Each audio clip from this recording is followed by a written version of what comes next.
कल्पना कीजिए, आप एक बर्फीले पहाड़ पर ट्रैकिंग कर रहे हैं। चारों तरफ घना कोहरा है और अचानक आपके पैरों के नीचे कुछ दरकने की आवाज आती है। जब आप नीचे देखते हैं तो वहां बर्फ में दबी हुई सैकड़ों इंसानी खोपड़ियां और कंकाल पड़े हैं। आखिर ये लोग कौन थे? क्या ये किसी अनजाने श्राप का शिकार हुए या फिर यहां कोई खौफनाक हादसा हुआ था? रूपकुंड झील एक ऐसी जगह है जहां बर्फ पिघलते ही मौत की कहानियां सामने आने लगती हैं। आज हम इस झील का ऐसा राज खोलने जा रहे हैं जिसे जानकर आपकी रूह कांप जाएगी। समुद्र तल से 16,500 फीट की ऊंचाई पर भारत के उत्तराखंड राज्य में स्थित है रूपकुंड झील। चारों तरफ ऊंचे ऊंचे बर्फीले पहाड़, घना कोहरा और बीच में एक छोटी सी झील। लेकिन यह कोई आम झील नहीं है। यह स्केलेटन लेक यानी कंकालों की झील के नाम से भी जानी जाती है। जब बर्फ पिघलती है तो इस झील में कुछ ऐसा दिखाई देता है जिसे देखकर किसी की भी रूह कांप जाए।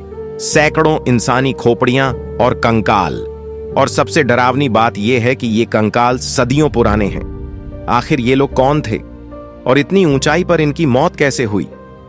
पहली खोज। जब दुनिया को पता चला, यह रहस्य पहली बार 1942 में सामने आया जब ब्रिटिश फॉरेस्ट गार्ड HK माधवल ने इस झील की खोज की।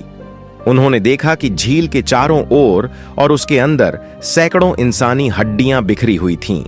पहले तो लगा कि ये जापानी सैनिकों के कंकाल हो सकते हैं जो दूसरे विश्व युद्ध के दौरान यहां मारे गए होंगे। ब्रिटिश सरकार ने इस मामले की जांच शुरू की, लेकिन जब वैज्ञानिकों ने इन हड्डियों का परीक्षण किया तो जो सच सामने आया उसने सबको चौंका दिया। ये कंकाल सिर्फ 50 से 60 साल पुराने नहीं थे, बल्कि ये 800 से 1200 साल पुराने थे। यानी यह मौतें बहुत पुरानी थीं और किसी युद्ध से जुड़ी नहीं थीं। तो फिर इतनी ऊंचाई पर इतने सारे लोगों की मौत कैसे हुई? मौत की असली वजह औलों का हमला। जब इन कंकालों की DNA टेस्टिंग की गई तो पता चला कि ये सभी लोग एक ही समुदाय के नहीं थे। कुछ लोग छोटे कद के थे जो संभवतः स्थानीय लोग, शेरपा या गाइड थे, जबकि बाकी लंबी कद काठी वाले थे जो शायद तीर्थ यात्री थे। लेकिन इनकी मौत का कारण जानकर वैज्ञानिक भी हैरान रह गए। इनकी खोपड़ियों पर गहरे फ्रैक्चर थे, लेकिन शरीर के बाकी हिस्सों पर कोई चोट के निशान नहीं थे। ऐसा लग रहा था जैसे किसी भारी चीज ने इन्हें सिर पर जोर से मारा हो। लेकिन वो चीज क्या थी? शोध के बाद यह निष्कर्ष निकाला गया कि इनकी मौतें आसमान से गिरने वाले भारी ओलों, हेल स्टॉर्म की वजह से हुई थीं। वैज्ञानिकों का मानना है कि 9वीं शताब्दी के आसपास जब ये यात्री किसी यात्रा पर थे, तब अचानक मौसम खराब हो गया और आसमान से टेनिस बॉल या बेसबॉल के आकार के ओले गिरने लगे। इतनी ऊंचाई पर कोई छिपने की जगह नहीं थी। धीरे धीरे सबकी मौत हो गई और उनकी हड्डियां झील में रह गईं। लेकिन रहस्य अभी भी बाकी है। हालांकि वैज्ञानिकों ने बहुत सारे सवालों के जवाब ढूंढ लिए, लेकिन कुछ बातें आज भी रहस्य बनी हुई हैं।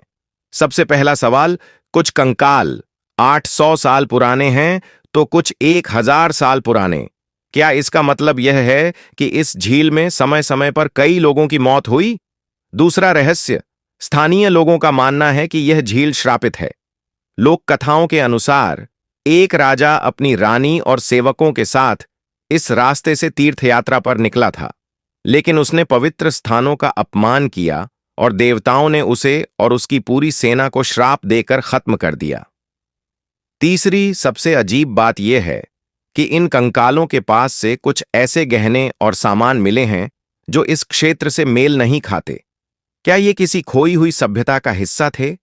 क्या कोई और बड़ा रहस्य इस झील के नीचे दबा हुआ है? रूपकुंड झील का रहस्य जितना सुलझता है, उतने ही नए सवाल उठते हैं। क्या यह सिर्फ एक प्राकृतिक आपदा का नतीजा था, या फिर कोई अनदेखी ताकत इस झील की हिफाजत कर रही है? अब फैसला आपको करना है। क्या आपको लगता है कि यह सिर्फ एक साइंटिफिक मिस्ट्री है, या फिर इसमें कुछ अलौकिक ताकतों का हाथ भी हो सकता है? अपने विचार हमें कमेंट में बताइए, और अगर यह वीडियो पसंद आया हो तो इसे लाइक और शेयर करें। ऐसी ही अनसुलझी कहानियों के लिए हमारे चैनल को सब्सक्राइब करना न भूलें।